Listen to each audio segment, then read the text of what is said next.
সারা জীবনে পড়াশোনার পেছনে আমরা কত টাকা ব্যয় করি আসলে একটা ছোট্ট হিসাব করে ফেলি। 10 বছর আপনি যদি হিসাব করেন তাহলে দেখবেন প্রতি বছরের, আমি যদি ধরি প্রতি মাসে আপনার গড়ে 5,000 টাকা করে আপনার টিউশন, আপনার বই খাতা কলম, যাওয়া আসা, এখানে যদি আপনার খরচ হয়, আপনার 1 বছরের খরচ হচ্ছে প্রায় 60,000 টাকা এবং 10 বছরের স্টুডেন্ট লাইফে আপনার টোটাল খরচ হচ্ছে প্রায় 6 লক্ষ টাকা। কলেজে খরচটা আর একটু বেশি হয়, দেখা গেল হয়তো আমরা ধরে নেই যে কলেজে হয়তো প্রতি বছরই আপনার খরচ হয়ে যাচ্ছে গড়ে 1 লক্ষ টাকা এবং 2 বছরে সেটাকে আমরা ধরে নিতে পারি প্রায় 2 লক্ষ টাকা আপনার কলেজে খরচ হচ্ছে। সো স্কুল লাইফ আপনার 6 লক্ষ টাকা আপনার এডুকেশনের পেছনে বিনিয়োগ হলো, কলেজ লাইফে আরো 2 লক্ষ টাকা আপনার এডুকেশনের পেছনে বিনিয়োগ হলো।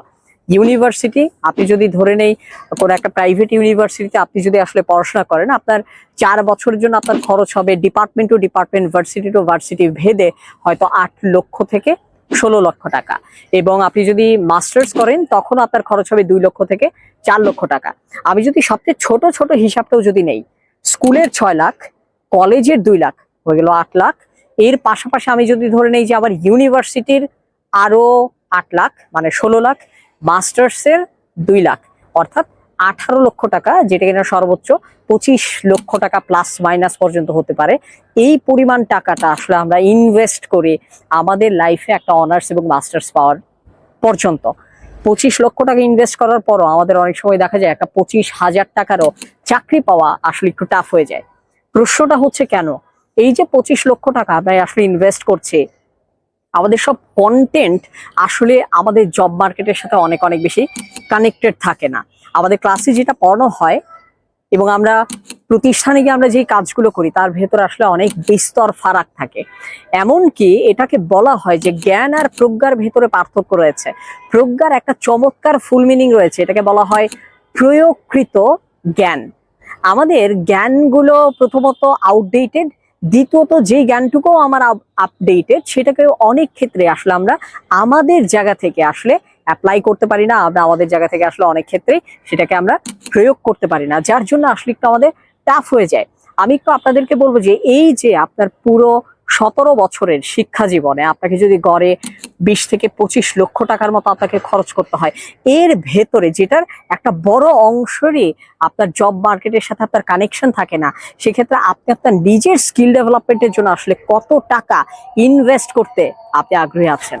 এখন তাহলে আপনার কি কি করা উচিত আমি একটু আপনার সাথে শেয়ার করে দিচ্ছি। প্লিজ কয়েকটা জিনিস আপনাকে একটু মানতেই হবে এবং পারতেই হবে। দেখেন, আমাদের জব মার্কেটটা এমন, আপনি যদি চাকরি না করেন আপনার এক্সপিরিয়েন্স হবে না, আবার এক্সপিরিয়েন্স না হলেও আপনার আবার চাকরি হবে না। এই কারণে আমি আপনাদেরকে কয়েকটা একটু আমি সিম্পল জিনিস আমি আপনাদেরকে শেয়ার করে দিচ্ছি, যাতে করে আপনার 17 বছরের শিক্ষা জীবনের পরের যে জার্নিটা সেটা আপনার জন্য আসলে ইজি হয়। প্রথম যে জিনিসটা আমি আপনাদের সাথে শেয়ার করবো, আমাদের অনেকের ভেতরে একটা কনফিউশন থাকে যে আসলে আমার ভালো ইউনিভার্সিটি চুজ করা উচিত নাকি আমার ভালো সাবজেক্ট চুজ করা উচিত। এটার অ্যান্সারটা আমি এক কথায় দিয়ে দিচ্ছি, প্লিজ আপনি ভালো সাবজেক্ট আপনি চুজ করেন। কারণ আপনার ইউনিভার্সিটি আপনার জব মার্কেটের সেক্টরটাকে স্পেসিফিক করে দেয় না, কিন্তু আপনার সাবজেক্ট অনেকাংশে আপনার জব সেক্টরটাকে আসলে স্পেসিফিক করে দেয়। আপনি চেষ্টা করবেন এমন একটা সাবজেক্টে আসলে পড়তে, আইদার সেই সাবজেক্টে আপনার প্রচন্ড প্যাশন থাকতে হবে, এর পাশাপাশি সেই সাবজেক্টে যাতে আপনার ফিউচারে প্রফেশনাল অপরচুনিটিসও থাকে সেটাকেও আসলে আপনার জায়গা থেকে মেক শিওর করতে হবে। সেকেন্ড যে জিনিসটা আমি আপনাকে বলবো, প্লিজ এখনই স্টুডেন্ট লাইফ থেকে আপনি ফিউচারে যেই প্রতিষ্ঠানে কাজ করতে চান বা যেই সেক্টরে কাজ করতে চান সেই সেক্টরের জব সার্কুলারগুলো আপনি এখন থেকেই স্টাডি করেন। তাহলে যেটা হবে, আপনি সহজ একটা এক্সাম্পল দেই, আপনি ইউনিভার্সিটির ফাইনাল ইয়ার শেষ করেছেন, আপনি কোনো একটা প্রজেক্টে আপনি অ্যাপ্লাই করতে যাচ্ছেন, যেই প্রজেক্টে অ্যাপ্লিকেশনের পূর্ব শর্ত হিসেবে আপনাকে কোনো একটা সফটওয়্যার জানতে হবে। অ্যাপ্লিকেশন ডেডলাইন 1 সপ্তাহ পরে, সেই সফটওয়্যার শিখতে সময় লাগে 3 মাস। আমি আপনাকে যদি তখন বলি যে আপনি এখন সেই সফটওয়্যার শিখে আপনি অ্যাপ্লাই করেন, আপনি জীবনেও করতে পারবেন না।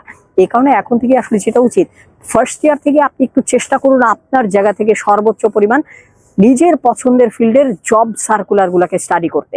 এতে করে যেটা হবে, ফাইনাল ইয়ারে যাওয়ার আগে আপনি আপনার মতো করে আপনার পছন্দের জবের যে আপনার যে ক্রাইটেরিয়াসগুলো, সেই ক্রাইটেরিয়াসগুলোকে আপনি আপনার জায়গা থেকে মোটামুটি আগে থেকেই জেনে আপনি আপনার মতো করে আসলে প্রিপারেশন নিতে পারবেন। সফটওয়্যার শেখা থেকে শুরু করে আপনার টেকনিক্যাল স্কিল, আর্টিফিশিয়াল ইন্টেলিজেন্সের বেসিক কিছু স্কিল, এই রিলেটেড কিন্তু আমার আরও একটা ডিটেল ভিডিও আপনি আমার ইউটিউব চ্যানেলে পাবেন।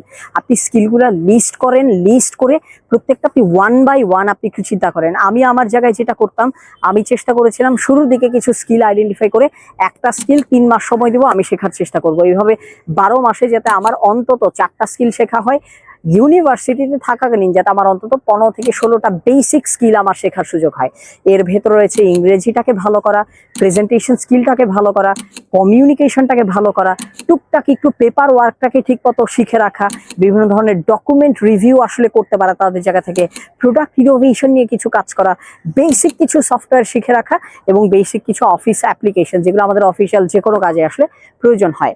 থার্ড ওয়ান, একটা জিনিস মনে রাখবেন, আপনার যদি অভিজ্ঞতা নাও থাকে, আপনি আপনার স্কিল দিয়ে আপনি কিন্তু আপনার অভিজ্ঞতার ঘাটতিকে আসলে আপনি মিনিমাইজ করে ফেলতে পারবেন। এই কারণে আমি আপনাকে বলবো, স্কিলের দিকে আপনি যত বেশি মনোযোগ দিবেন তত আপনার জন্য আসলে অনেক অনেক বেশি বেটার হবে। এরপরে যে জিনিসটা বলবো, প্লিজ আপনার টিচারদের সাথে, অ্যালামনাইদের সাথে এবং বিভিন্ন জায়গায় গিয়ে প্লিজ নেটওয়ার্কটা বাড়ান। এটা আসলে আমি একটা জিনিসই বুঝি যে মানুষ যত আপনাকে দেখবে তত সে আপনাকে চিনবে, তত সে আপনাকে আসলে সুযোগ দিতে চাইবে। এটাকে বলা হয় যে আসলে ভিজিবিলিটি যার বেশি, সেলেবিলিটি তার বেশি। অর্থাৎ আমরা যাকে দেখি তারকেই আসলে একটা না একটা সময় আমরা চেষ্টা করি আমাদের জায়গা থেকে তাকে হায়ার করতে বা কোনো না কোনো একটা অপরচুনিটিস আমাদের জায়গা থেকে দিতে। এই কারণে মানুষের সাথে মেশাটা খুব জরুরি, কারণ আপনি জানেন না আসলে কোন মানুষটা আপনার জন্য লেসন নিয়ে আসছে, কোন মানুষটা আপনার জন্য অপরচুনিটিস নিয়ে আসতেছে, কোন মানুষটা আপনার জন্য ভ্যালুয়েবল কিছু অ্যাসেট নিয়ে আসছে যেটা কিনা আপনার জন্য আসলে ফিউচার লাইফে অনেক অনেক বেশি ইজি হবে। এরপরের যেই ছোট্ট সাজেশনটা আমি আপনাদেরকে বলবো, প্লিজ লেখাপড়াটা বাদ দিয়েন না। ইউটিউবে আপনি যাদের এই ভিডিও দেখেন, ফেসবুকে আপনি যাদের এই ভিডিও দেখেন, বা আপনাকে এমনও হয়তো অনেকে এক্সাম্পল দিতে পারে যে ও তো লেখাপড়ায় ভালো না, ও তো অনেক কিছু করেছে।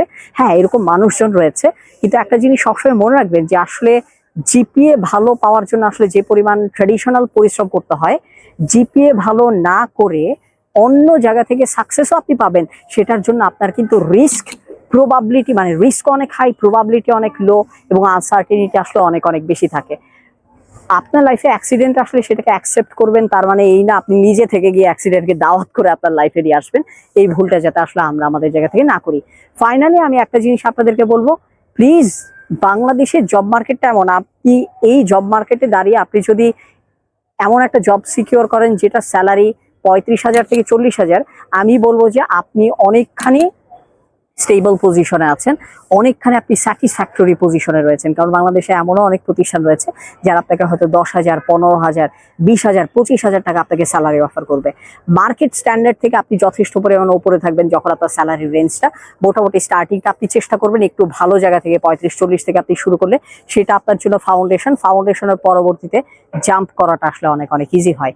ফাইনালি একটা জিনিস বলবো, আপনি আসলে কোন ইউনিভার্সিটিতে পড়ছেন, কোন জেলা থেকে আছেন, এটা নিয়ে আসলে আপনি কিছু ভাববেন না। আমি সরাসরি এক্সাম্পল দিই, আমার এই ভিডিওর পেছনে আসলে এখন যে কাজ করছে ও কিন্তু চট্টগ্রাম থেকে এসে আমার এখানে কাজটা করেছে।